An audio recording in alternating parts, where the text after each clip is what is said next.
सभी स्टूडेंटों को good evening. आज की हमारी जो क्लास रहेगी वो पिछली जो क्लास थी उसके अंदर हमने 22 तक के प्रश्नों को हल कर लिया था।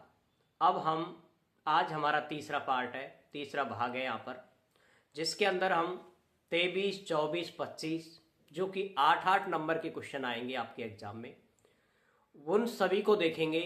और अभी तक हमने पहला और दूसरा पार्ट यदि आपने नहीं देखा है वो भी आप कंप्लीट देखें। इसी तरह से कक्षा 8 का बोर्ड का जो आपका पेपर है वो ऐसा ही आएगा। अब यहां से आप निबंधात्मक प्रश्न है जो कि 3rd नंबर का है, 23 नंबर वाला है। प्रश्नों को आप देखें यहाँ पर, निम्नलिखित व्यंजकों के गुणनखंड ज्ञात कीजिए। अब गुणनखंड आप जब ज्ञात करेंगे तो आपको क्या करना है, 4 दे रखे हैं और चारों में से आपको 4 के 4 ही हल करने हैं। ऐसा नहीं कि एक एक या फिर 2 हल करने पड़े आपको, सभी के आपको 2 2 2 4 है तो 4 के पर जो एक गुणनखंड है वो 2 नंबर का है, 4 है तो 8 नंबर के आपको गुणनखंड करने हैं। तो पहला प्रश्न आप देखें यहां पर, वापस एक बार उतार लेते हैं। p² प्लस 6p प्लस 8, यह आपका पहला गुणनखंड है जो कि आपको देखना है, हल करना है। कैसे हल करेंगे, एक एक स्टेप टू स्टेप यहां पर आप समझते चलेंगे। देखो बेटा, हमें क्या करना है, ये 3 है, 3 को हमें 4 में बदलना है और 4 में बदलने के लिए हमारे पास सिर्फ बीच का आदमी है। इस बीच वाले को 2 भाग करेंगे और 2 भाग ऐसे करेंगे जो इनको भी संतुष्ट करते हो। जैसे मैं आपको यहाँ पर 8 के आपको 2 टुकड़े करने हैं, 8 के आपको 2 टुकड़े करेंगे कि 6 आ जाए जोड़ने पर या घटाने पर। जोड़ने पर या घटाने पर कितना आना चाहिए, 6। ठीक है, तो जब जोड़ने और घटाने पर 6 आएगा तो इसके लिए हमारे पास एक ही है, 4 और 2। बताओ 6 आ रहा है नहीं आ रहा, अगर इन दोनों को जोड़ेंगे तो जोड़ने पर या घटाने पर तो आना चाहिए 6 और गुणा करने पर आना चाहिए 8। ये 2 नियम काम करते हैं कि जोड़ने या घटाने पर ये वाली संख्या आती है और गुणा करने पर यहां पर जो संख्या आती है वो और ये वाली, मतलब 1 और 8। ठीक है, इनको आप गुणा करेंगे तो क्या आएगा, 8 आएगा और 8 के 2 टुकड़े करेंगे, 4 और 2। ठीक है, देखो किस तरह से ये सिर्फ समझने के लिए होता है। ये आप यहां से हल करेंगे, p² plus 4p plus 2p बराबर प्लस 8 हो गया। अब देखो बेटा 2 2 का बन गया ना, बस यही काम है हमारा। इन दोनों में से देखो क्या मिल रहा है, p मिल रहा है दोनों में, तो p भाग 2p है तो कितने बच जाएंगे, 1p प्लस यहां p से तो p कट गया, कितना बचेगा, 4 प्लस इनमें 2p प्लस 8 है तो आपको पता है दोनों किसके पार्ले में आ रहे हैं, ये दोनों आ रहे हैं 2 के पार्ले में। 2 बाहर लेंगे, p बचेगा, 8 में 2 का देंगे तो कितना आएगा, 4 आएगा। बस आपको ये ध्यान रखना है कि ये और ये संख्या, ये और ये दोनों क्या आनी चाहिए, समान। p प्लस 4 ही यहां पर आना चाहिए। अगर p माइनस 4 लिख दिया आपने तो भी गलत हो जाएगा। ठीक है, तो इस चीज के लिए आप विशेष रूप से ध्यान रखेंगे, ये दोनों समान। अब समान है तो इनको ऐसे लिख दो बेटा एक बार। अब इस वाले p को साथ ये वाला 2, p प्लस 2, इस वाले p के साथ में ये वाला 2 आपको लिखना है और ये हो जाता है आपका आंसर। ठीक है, इस तरह से। और ये जो काम किया है इसको आप एक बार लिख तो जरूर लेना, क्योंकि यही समझने का तरीका है। और उसके बाद अब इसके बाद इसका नेक्स्ट जो प्रश्न आपको दिख रहा है वो आप हल करेंगे। ठीक है, अब यहां पर देखें नेक्स्ट दूसरा प्रश्न, 49x² माइनस के 36 आपको दिख रहा होगा, वो हमने वापस उतार लिया यहां पर। अब इन दोनों में से देखो क्या कुछ कॉमन आ रहा है, किसी का भाग दोनों में जा रहा है या नहीं जा रहा है। ठीक है, तो देखो 49 और 36 किसी के पार्ले में नहीं आते हैं दोनों मिलाकर के, तो आपको इस स्थिति में देखो एक चीज और पढ़ी थी आपने, वर्ग पढ़े थे। ठीक है, तो आपको पता है 49 किसका वर्ग होता है, 7 का वर्ग। 7 और यहां लिखोगे x और इस पे पूरे पे लगा देंगे 2 की घात, माइनस 36 का कितना होता है 6 और इस पे लगा देंगे घात 2। ठीक है, अब यहां पर देखो ए एक सूत्र होता है जो आपको ध्यान रखना है बेटा, ए स्क्वायर माइनस बी स्क्वायर बराबर, एक बार प्लस में आता है और एक बार माइनस में आता है, एक बार माइनस में आता है और एक बार प्लस में आता है।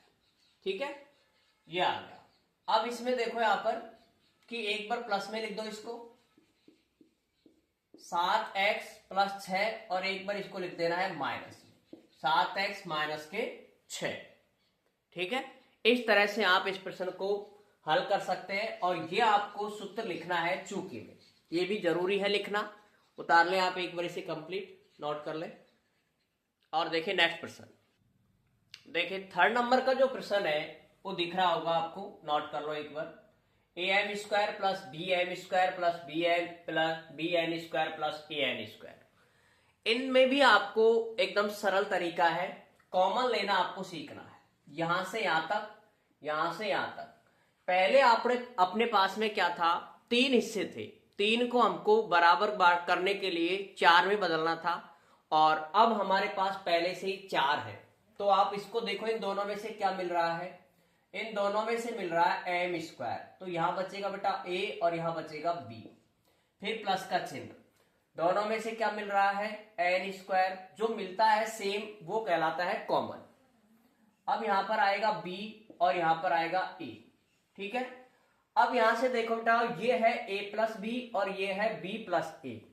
तो आपको एक चीज पता होगी कि चाहे 3 में 2 जोड़ लो चाहे 2 में 3 जोड़ लो, बात एक ही होती है ना, 3 और 2 5 और 3 और 2 भी 5, इसलिए आप इसे a प्लस बी भी लिख सकते हैं।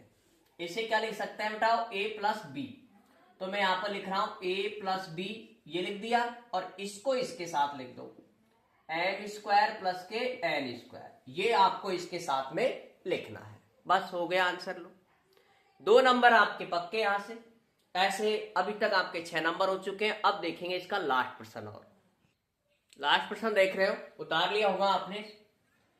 इन दोनों में से देखो क्या मिल रहा है बेटा, इन दोनों में से और इन दोनों में से क्या मिल रहा है।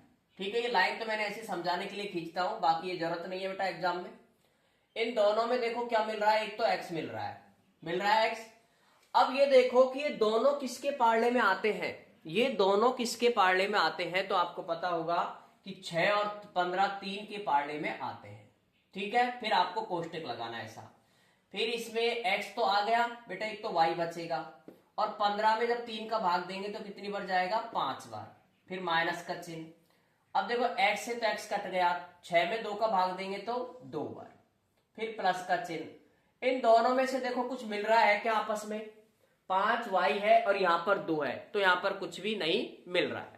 तो ऐसी स्थिति में जब कुछ नहीं मिलता तो क्या मानते हैं, 1 मानते हैं, 0 नहीं मानेंगे 1 मानेंगे। फिर 5y ये आएगा और ये अगला लिख दो। अब देखो ये दोनों आए नहीं आए समान, बस ये दोनों अगर समान आ गए आपके तो समझ लेना सही है। ये लिखोगे 3x प्लस के 1, इसके साथ ये वाला लिखना है। क्लियर यहां तक? इस तरह से आपके जो 4 गुणनखंड आएंगे 8 नंबर के, वो आप अच्छे से सीख रहे हो और निश्चित रूप से आपको ये आ जाएंगे। एक दूसरा अथवा का है भाग वाला, वो भी आप कर सकते हैं। अभी मैं हम इस वीडियो में सिर्फ ए पार्ट वाला कर रहे हैं, ठीक है, अथवा वाला भी करेंगे। अगला जो प्रश्न है वो देखो आप, ये भी आपको 8 नंबर देगा, 2 प्रश्न आएंगे ये, और दोनों प्रश्नों में आपको अथवा में भी आएगा। ठीक है, तो आप इस प्रश्न को आप पढ़ रहे हैं। यहां पर एक आयताकार डिब्बे का आयतन 1800 घन सेमी है, तो इसकी लंबाई और चौड़ाई क्रमशः 40 सेमी और 30 सेमी है, तो डिब्बे की ऊंचाई ज्ञात करो। अब आपको ये प्रश्न अच्छे से पढ़ लो, समझो, फिर आपको लिखना है।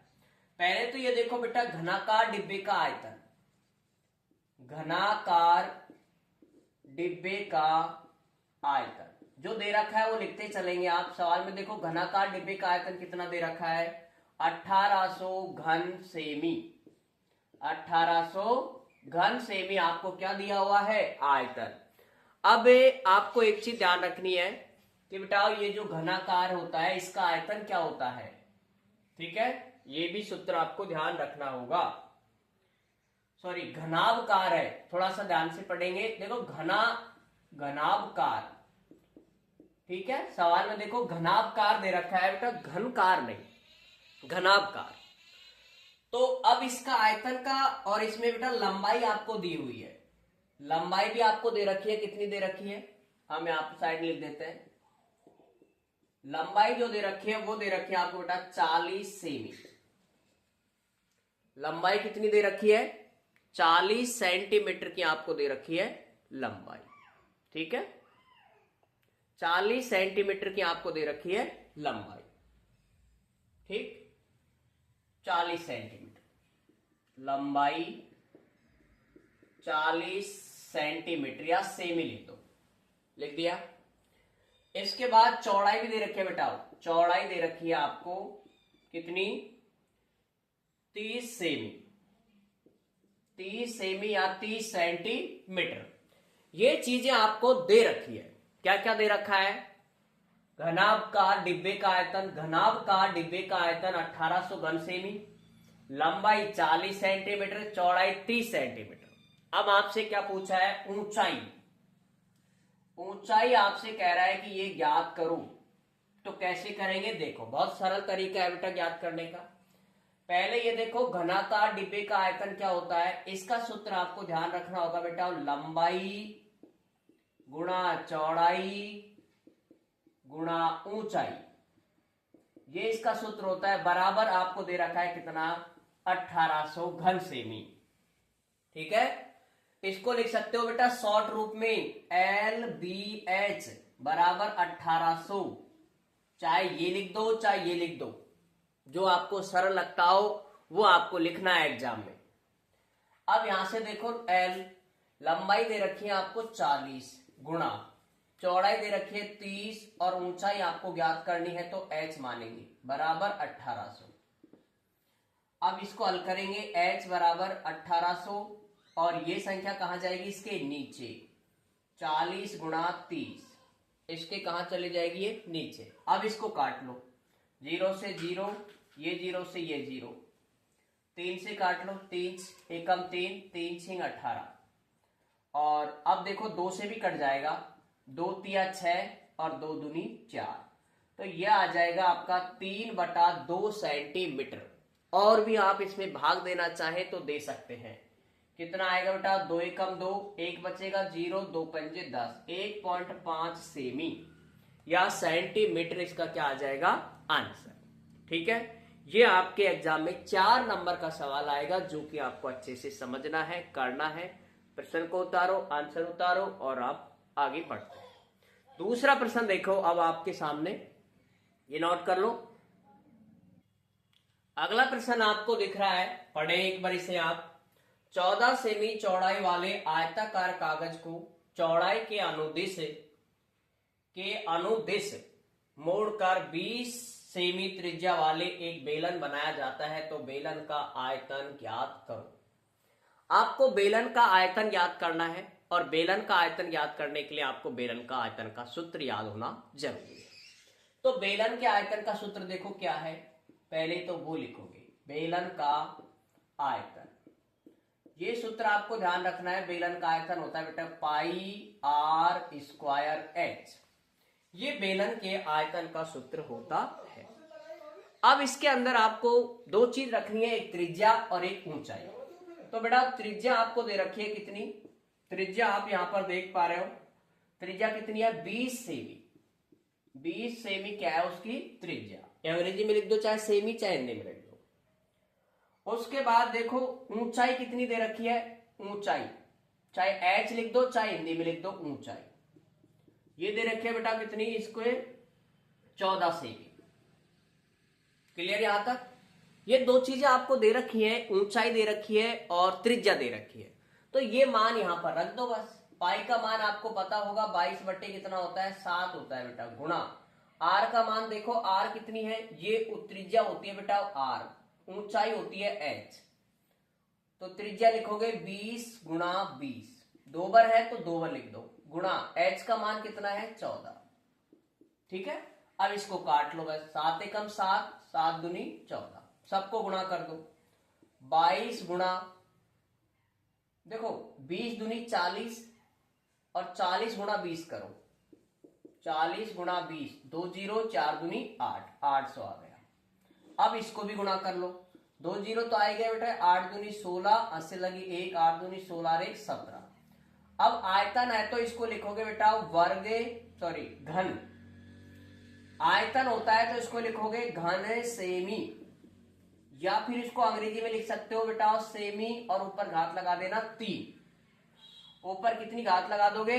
3 घात लगा दोगे। चाहे आप हिंदी में लिख देना, चाहे इसको अंग्रेजी में लिख देना, जो भी आपको सही लगता हो वो आप घन सेमी लिख दो, चाहे सेमी की घात 3 आपको लिखनी है। क्लियर यहां तक? तो ये आपके 8 जो प्रश्न था, 2 प्रश्न 4-4 नंबर के आएंगे एग्जाम में, बहुत ही महत्वपूर्ण है, और इनको आप इसी तरह से सभी सूत्र याद रखेंगे पहले। और अब हमारा इस पेपर का लास्ट प्रश्न है, उसको भी देखते हैं। देखें इस प्रश्न को आपको दे रखा है कि उपयुक्त पैमाने का प्रयोग करते हुए वर्ग की भुजा व क्षेत्रफल निम्नलिखित आंकड़ों के मध्य एक आलेख बनाइए। पहले बेटा इस सवाल को आपको वापस उतारना है, जो आपको मैंने यहां पर उतार दिया, सवाल ऊपर है, वापस उतार दिया। अब इसको उतारने के बाद इसमें क्या एक आलेख बनाना है। क्या बनाएंगे आप? आलेख। आलेख कैसे बनाया जाता है देखो, सबसे पहले स्केल पुटे की सहायता से आपको ये 2 ऐसी लाइन बनानी है, ठीक है। ये आपको ग्राफ भी मिलेगा, ठीक है, ये आपको ग्राफ भी मिलेगा, इसको आपको ग्राफ मिलेगा, ग्राफ, और ग्राफ में आपको ये चित्र बनाना है, ठीक है। ऐसे नहीं बनाओगे, ग्राफ के अंदर इसमें आपको चित्र को बनाना है। अब यहां देखो, जो ऊपर लिखा है उसको तो नीचे लिखना है, और जो नीचे है उसको ऊपर लिखना है। लेकिन इसमें एक चीज ध्यान रखोगे, वो क्या रखनी है आपको? यहां x लिखोगे बेटा, यहां पर y लिखोगे, ठीक है। अब इसमें ध्यान क्या रखना है वो आप यहां पर एक बार देखो कि ये जो है ना 2, 3, 4, 5, इसमें आपको पाड़े का उपयोग करना है। पाड़े का मतलब शुरू से स्टार्ट करना है 1 से, ये नहीं कि आप यहां 2 दे रखा है तो 2 से स्टार्ट कर दें। यहां स्टार्ट करोगे आप 1, 2, 3, 4, 5, 6, 7, ठीक है। जो स्टूडेंट गलत करते हैं वो यही होती है कि वो यहां से कितने स्टार्ट करते हैं? 2 से, 2, 3, 4, 5, 6 तक लिखते हैं, जबकि वो क्या होता है? गलत, ठीक है। तो आप इसको ग्राफ में कैसे बनाओगे बेटा? पाड़े लिखना है। अब इसके लिए देखो सभी संख्याएं एक के पाड़े में आ रही हैं, 1, 2, 3, 4, 5, 6, 7 आ गई सारी संख्याएं। ऊपर वाले में देखो कि सबसे ज्यादा संख्याएं किसके पाड़े में आ रही है, तो देखो 4, फिर 8, 8 नहीं है 9 है, फिर 16, फिर 36। ये कह सकते हो किसका पाड़ा लिखेंगे? 4 का।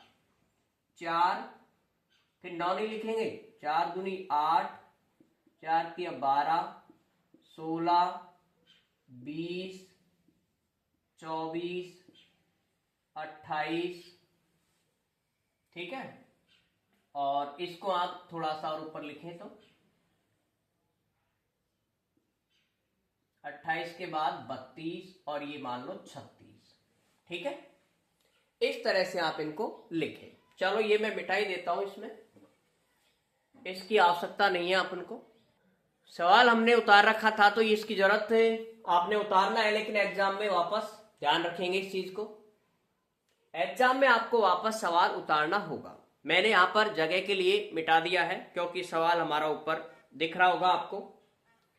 अब यहां पर देखें, 2 के साथ क्या है बेटा? 4। पहले तो ये भी लिख दिया करो, ये क्या है? वर्ग की भुजा, वर्ग की भुजा, ये लिखना है इसमें। और यहां लिखना है बेटा क्षेत्रफल, क्षेत्रफल जो दे रखा है ना वो ही लिखना आपको, क्षेत्रफल सेमी स्क्वायर जो दे रखा है वो आप यहां पर लिख देंगे। जैसे आप इसे लिखेंगे, आगे आप देखो 2 के सामने 4, 2 के सामने 4 पे यहां पर आपको ऐसे, यहां 2 से ऊपर जाओगे, 4 से ऊपर, और ऐसे घोड़ा बनाना है, ठीक है। 3 पे जाओगे 9, अब 3 पे 9 देखो आप कहां पर है, 3 का 9 आपको ढूंढना पड़ेगा। 3 पे 9 देखो 8 के ऊपर आएगा 9, तो इसके सीधे यहां मान लो 9, और ये देखो ऐसे जाओ सीधे और इधर से भी ऊपर जाओ। ठीक है, जो भी आ जाता है उस पे बनाना है आपको घोड़ा। अगला है 4 पे 16, ये रहा 16 और ये रहा 4, इस पे बना दो। ठीक है, उसके बाद 5 पे 25, अब 25 भी नहीं है इसके अंदर, तो 25 कहां से बनाओगे, 24 के बाद 25 ये रहा। ठीक है, और ये 5 के सिद्ध में स्केल से मिलाना है इसको। और उसके बाद 6 में 36, ये रहा 36 और 6। ठीक है, ये छवि आने के बाद इन सभी को आपको मिलाना है, एक सीधी रेखा आएगी ऐसे। ठीक है, इस तरह से ये एक क्या आ जाएगी, सीधी रेखा। ठीक है, एक सीधी रेखा आनी चाहिए आप, और ये आपको स्केल से मिलाना है, फुटे की सहायता से आप इसको मिला देंगे। ठीक है, ये ध्यान रखेंगे, ये स्केल की सहायता से आपको मिलाना है। अब इसमें एक चीज और क्या लिखा जाता है, पैमाना। अब पैमाना कैसे लिखेंगे देखो, पैमाना लिखेंगे बेटा, एक्स अक्ष पर एक बड़ा खाना, एक बड़ा खाना बराबर, ये रहा एक्स अक्ष पे। आपको देखो यहां क्या लिखा है वो लिखोगे, यहां पर एक इकाई, एक इकाई की जगह पर 1 सेंटीमीटर, वर्ग की भुजा दे रखी है सेमी में, तो 1 सेंटीमीटर। और सेम लिखोगे बेटा वाई अक्ष पर एक बड़ा खाना बराबर, वाई अक्ष पे देखो किसका पहाड़ा लिखा है आपने, 4 का, तो 4 सेमी। ठीक है, इस तरह से आप लिखोगे, जो आपको यहां दे रखा है वो तो ऊपर लिखोगे, जो यहां दे रखा है वो नीचे लिखोगे। ये पैमाना लिखना जरूरी है, तब जाकर के आपको पूरे नंबर मिलते हैं। ठीक है, यहां तक। अब इसके कुछ 2 प्रश्न और हैं, इसके कुछ 2 प्रश्न है, वो भी आप यहां पर देखो। अब देखो प्रश्न यहां पर, पहला प्रश्न देखो यहां पर, क्या यह रैखिक आरेख है। रैखिक आरेख क्या पूछा है, रैखिक आलेख। देखो रैखिक आलेख क्या होता है, एक रेखा सी बनती है, तो ये एक रेखा सी नहीं बन रही क्या। रैखिक का आरेख का मतलब होता है एक रेखा सी बनना, और रेखा से आपको यहां पर बन रही है, तो जब रेखा सी बन रही है तो उसको बोलते हैं रैखिक आरेख। ठीक है, दूसरा प्रश्न, हाँ पहले का जो आंसर लिखोगे वो लिखोगे रैखिक आरेख है। ठीक है यार, हाँ रैखिक आरेख है ऐसे लिख सकते हो। दूसरे का आंसर देखो, यदि वर्ग की भुजा 7 सेमी है तो वर्ग का क्षेत्रफल क्या होगा। अब आप एक चीज देखो, यहां पर सवाल में हमने जो लिखा था, पहले तो सीधा पता होना चाहिए कि वर्ग का क्षेत्रफल क्या होता है, भुजा स्क्वायर। और जब हमें भुजा 7 सेमी दे रखी है तो इसका स्क्वायर कितना होगा, उसका स्क्वायर होगा वो होगा 49, जो आपको पता है। देख से देखो बेटा, 2 का कितना किया था हमने 4, 3 का 9, ठीक है, 4 का 16, 5 का 25, 6 का 36, तो 7 का कितना हो जाएगा 49, 7 गुणा 7। ठीक है, तो ये आपका कंप्लीट पेपर मैंने कंप्लीट करा दिया है आज। और इसी तरह से आप, मैं अगला पेपर भी आपको करवाऊंगा, एक और पेपर गणित का। तो इसके लिए आप सभी अपने जो भी देख रहे हैं और अपने क्लास के जो स्टूडेंट हैं उन सभी को बता दें, ताकि अगले पेपर को, इस पेपर को आप कंप्लीट करें और इसे लिख लें आप कॉपी में, ताकि 2025 में जो आपकी एग्जाम होगी अप्रैल माह में, उसमें आपको किसी भी प्रकार की गणित में कोई दिक्कत नहीं आएगी। ठीक है, और फिर भी यदि किसी भी सवाल में आपको दिक्कत है तो वो भी आप कमेंट्स कर सकते हैं, मैं उस प्रश्न को वापस करवा दूंगा। ठीक है, तो आज हमारे तीसरा पार्ट कंप्लीट हो चुका है और पेपर भी कंप्लीट हो चुका है। ठीक है बच्चों, फिर मिलते हैं आपको।